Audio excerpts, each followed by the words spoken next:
Hey guys, welcome back to the All Star Boxing Podcast. This episode is brought to you by VBR Lawyers, one of Queensland's leading personal injury law firms. They have offices all over the place. They've got one in Brisbane City CBD, Corinda at the Brisbane West, and at Burleigh Heads on the Gold Coast.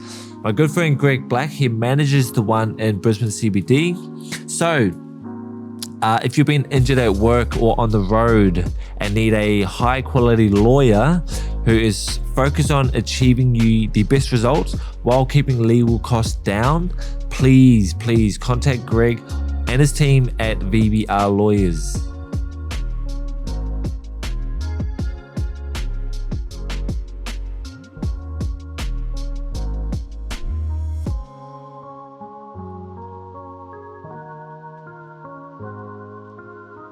All right, guys, welcome back to the All Star Boxing Podcast. We did have a fourth member, Coach Benny Harrington, but he's done a no-show today, so the only two other dedicated coaches have come to the table and, you know, just play their part for the club. No, I'm just joking, Benny. But look, you know, again, we'll be able to still touch on topics that we know has been happening in the past, even 3 years. And it's funny because even with the whole COVID thing too. But anyway, we'll get into all soon. We've got Coach Paul on the end there, and we've got Coach Herb. So guys, thank you for coming in. I know you've travelled far and wide to get here. So this is it. And I guess just where we stand as a club, like if you look at the past, because I think I came, and this is how I gauge it. I came back from Thailand May. So every May it clicks over. So this May just gone was my third year. So it's 3.5 years since I've been back from Thailand. And when we came back, we were at the old club. Liam was the pro, Vegas was still amateur, and then the kids were even younger, so 3.5 years. And I've just seen this club just blow up. And I guess for yourself, Coach Paul, when you were once working full time and now having to really take on that commitment of coaching, and I bet you've learned a lot throughout the 3.5 years. And I bet one day, early days, you never even thought about coaching, and now you're the head honcho of All Star Boxing, to now more than a coach, a role model, a father figure, like a therapist sometimes. So just in your own words, what do you reckon you've taken away and what you've learned in the last 3.5 years, just in the role that you play and just the expansion of it all? Well, I guess you know, just with the experience and things like that, the experience is probably the biggest one. So, you know, you're coaching, and exactly what you said, you got to be able to deal with kids and different temperaments and reactions like and the wins and the losses. That's and you're having to really just hold space. You know, and just over the years, having guys like Herb and Coach Ray, you know, assisting when I'm not here, or if I'm away or things like that. They're here to still run the classes and things like that. Yeah, because the club, like we've got the amateurs, we've got the pros. You'd have sparring in the morning, and then you've got an amateur comp at night, or even the pros at night. So coaches have to be everywhere now. And you probably needed that backup and that help. Yeah, that's a good thing that you pointed out, because some days we'll have the sparring in the morning, right? Not always is it at our club. Sometimes we have sparring at our club and other gyms as well. So it's good to have Coach Ray and Herb here help out and be on board. So I might have Coach Herb here at the club, and then maybe Coach Ray somewhere else, and then myself. I could be at a different club as well with sparring, and then later on that night we have fights. So and then we're all back there again. So and because you're both fathers to children that box as well. For those that don't know. Is that another level of it too? Because all of us as an athlete, this is our lifestyle. We take it home. We take it home. We're not like clock on and go home and then come back. It's like this is our lifestyle. So as a father, both you and I'll probably ask you, Herb, a father going home to then it carries on with the food and then having to still make weight. You take it home as well. So what do you think in the past 3 years? What have you really learned? Because what's your story? You came to All Star just for the boys to train? Yeah, it was for my kids to train. Mac wanted to do boxing when he was 7. Yeah, wow. So then I just brought the kids, and then I kind of just fell into it. Yep. And same thing, you never thought you'd be taking on this role? No, not really. and you're a massive part of it now. Yeah. I was just coming to be a supportive dad. Yeah. Now I can't get away. They've got me tied in. I'm like chained to the wall. But you too would have seen the growth of the Oh club. yeah, definitely. Yeah, And- I've been here for about 5.5 years now. So I have. A lot of the kids were only small when I started, or whenever I came in. So they've all grown up. Some of the ones when I was here are actually grown up and gone. So I have. So Yeah, wow. And I guess just now, Coach Paul, you're a blessing you've got Coach Herb and Coach Ray. But how would, so with the weekend with the sparring and then tournaments elsewhere, and then some of the, even the amateurs, they're different ages, different levels. You've got guys having their first fights, or you've got some of the athletes now traveling overseas. So the levels that you have to communicate with to the individual fighter, you have to cater for all kinds of different levels of boxing. But where would you see yourself in that level of even just how did you learn how to communicate? Is it just learning as you go, or Yeah. Just learning as you go, and every time you go to every time we go to tournaments, and or if you've got to fly over to a different state or to a different country, you learn as you go, and you pick little things off other coaches, other fighters, and then you start to build that sort of that experience within yourself, and then like myself, as I come back, I try and share that knowledge with the kids as well. That's what I love about you. You've got that student mentality. You've been overseas. You went to the Philippines Yeah. with the crew. You've been on the plane to different states. You've gone to the Australian titles, and every time you go, for our kids anyway, you're still drawing in education for yourself Yeah. to better yourself. And would you say you're a young coach in the sport of boxing? Yeah, definitely. Still a young coach, still got a lot to learn, but I think maybe that student mentality that I have is the reason why I'm getting better every single time I go somewhere. I don't believe that you ever get to a point where you know everything. You know, you can still learn something every day. Just the littlest things too. If I go to a tournament and I just see one little thing that's all worth it. Just that one little thing makes a huge difference. Nice. At the start, from when I was coaching, I was getting a lot of it, so I was learning a lot, and then your growth slowly starts to slow down. So Yeah. Okay. Yeah. Yeah. Nice. Nice to really point that out. And then your experience over in the Philippines, you too learned from international coaches Yeah. and what they were doing. yeah, And I never want to use these words like a threat, because Australia as a country needs to develop, and this is what it's all about, having coaches like yourself to really help lift the game, Yeah. lift the standards. But when we have tournaments like the Golden Gloves, and then All-Star Boxing now holds the record for the most gold medals, is it? yeah. Most gold winners, and other people can say, oh yeah, because they've got the population there, they've got the kids, but all of those fights were hard. Yeah. So how does All-Star Boxing have the stat records? It's because of the coaching system. It's because Yeah. of the structure here, and again behind that, it's because of the student mentality. Damn, that's good. The student mentality of the coaches. They too want to grow. They too want to learn more, and it's to pass it down the line. Yeah, that's it. So with Golden Gloves or Australian title, this isn't a fluke. This Nice. We're not just fluking all this. This is actually structured. We plan 8 weeks ahead, and we have a structure for everything. So when the guys get up in the morning, what runs do they do? Their diet, and then the structure in the afternoon. What workouts do they need? Do they need strength and conditioning? All these things, and then it all adds up. And that's the reason why we're winning, because we've got the right structures, we've got the right coaches implementing things like that. So. And you've learnt like as you've gone, but man, would you say you're a different person today, 3 years, like from 3 years ago? Yeah, definitely. Massive. Bit more humbling, bit more caring. I think you start to realize as you start coaching that you're not just a coach, you're a bit more than that. Yeah.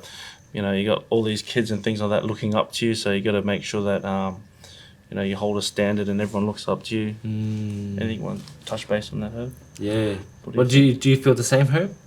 Like now that you've really got these shoes of influence, and the kids come to you as a coach, you have a responsibility. Oh yeah, definitely.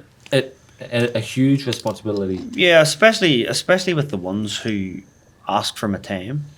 The ones who ask for my time have like you kind of get the appointment to feel like your kids too. You know, they ask you questions. They want to help. They're always there. They're always Coach Herb. Coach Herb, can you help me with this? Herb, can you help me? What can help? What can they do with this? What can I do with that? And you just get to the point where you kind of feel like they're actually part of your family. You know.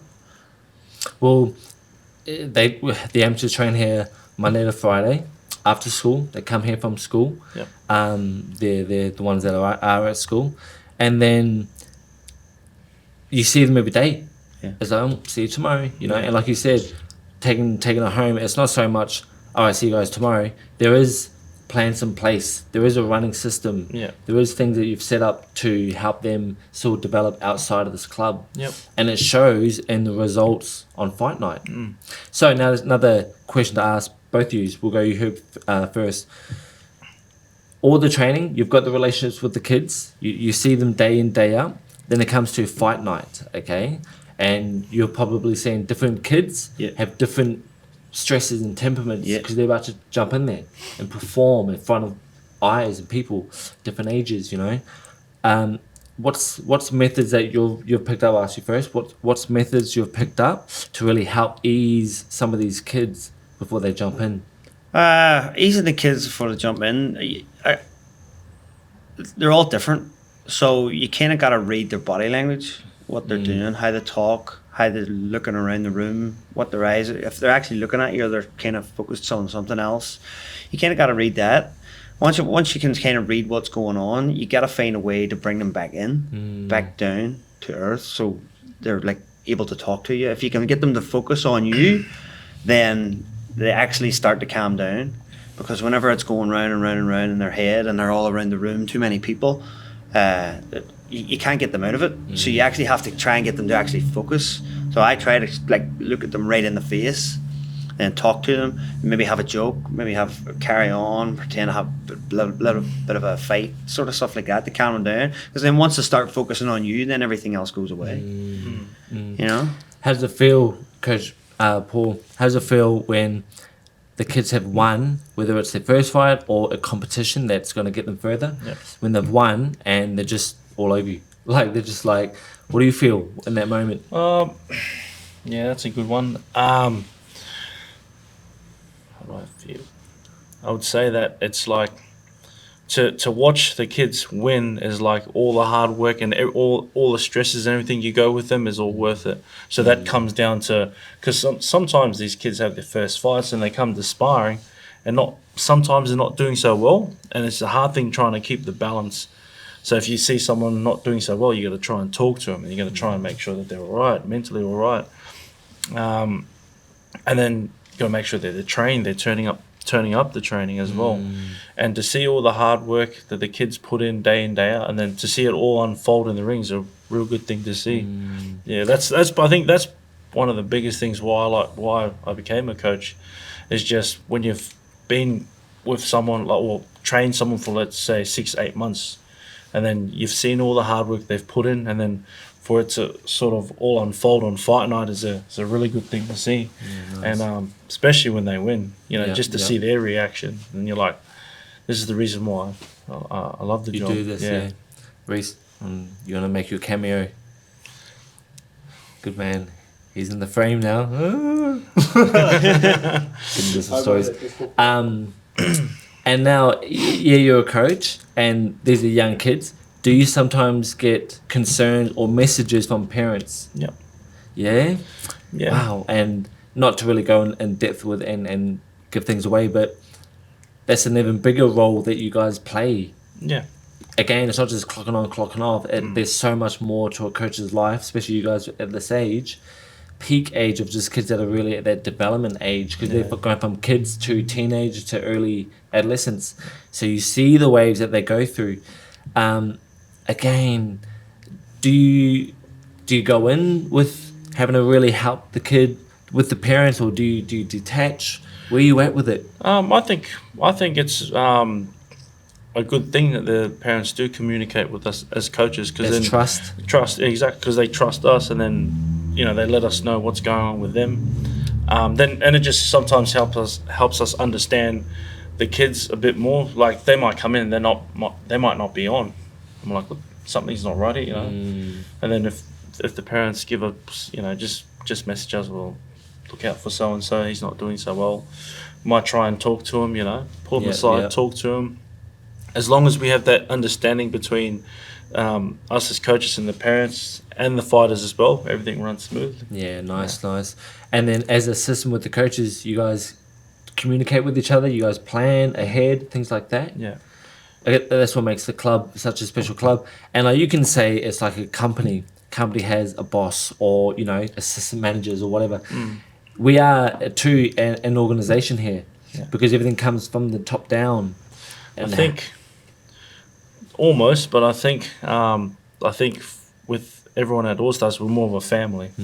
I think that's what it is. We all trust each other. If someone's away, someone's there to fill in for that person. It's not like somewhere where we're like, well, you've got to do this. We all want to do it. We're all in this together. Yeah. That's why you guys stepped up and want to be coaches. Yeah. You too, Her, what do you feel is the most rewarding part being a coach and just having this as a lifestyle? Oh, the most rewarding part for me is just helping people get to where they want to be. You hear kids saying, I want to do this, I want to do this, I want to do this. And the fact that I can help them get there makes it great for me. So I prefer to help people out. I don't care about the trophies and the medals and all that. That doesn't mean shit to me. It's helping people out, especially kids who like struggle at other things. Maybe they have to struggle at school. Maybe they struggle with friends. They might find something in here. They might make friends in here. They've got a goal here. This is second family. So, that's what gets it for me. Yeah, nice. And again, I still don't feel, and this is my experience being a part of this club, I don't feel that there's a strong ego here. It doesn't mix. It doesn't mix well. We've had people come in and try and be part of the club, whether they're amateurs or pros, and they've come in with this attitude of like, oh yeah, I'm good or I'm better. But it gets pushed out. Yeah. There's a culture here at All Star. Not saying that we're better than other clubs, because every club's special and unique in their own way, but there's a culture here that it's uplifting. Yeah. People want to develop and get better. People push each other on. Yes, the sparring probably gets tough, but kid A will probably win one spar, and then kid B will probably win the next spar. Yeah. So it's competitive like that. Yeah. But out of the club, you see all the All-Star kids at tournaments, and everyone's just cheering each other on. Yeah. And then you see the families coming, and they're playing a big role in it too. And the parents probably have a similar story of like, oh, my kid just wanted to train, and now they're a big part of the club because they see what's here. Something special about All Star, and again the culture that just these kids, these years will become memories. I too was once an amateur too. These will become memories. The trips, the Philippines, Aaron now going to Spain. So I guess now as a club, we're reaching a point where kids are going overseas and stuff. Yeah. Damn that rain, man. We might even how long is that? 18 minutes. 8 minutes. We'll keep it short, eh? Like 2 1. Yeah. Done. All right. We're gonna leave it at that because the rain is starting to blow. But that was cool. Yep. Even though Benny didn't come in, we still got something special. Yeah, that's right. And we wouldn't have got this if he was here. Yeah. So that's for another podcast. So that was cool that we touched on the coaching and all that kind of stuff. So thank you guys for what you did for the club. And I just see something special for All Star in the next 5 years plus. It's happening, eh? Yeah. Cool. Thanks, guys. Thanks.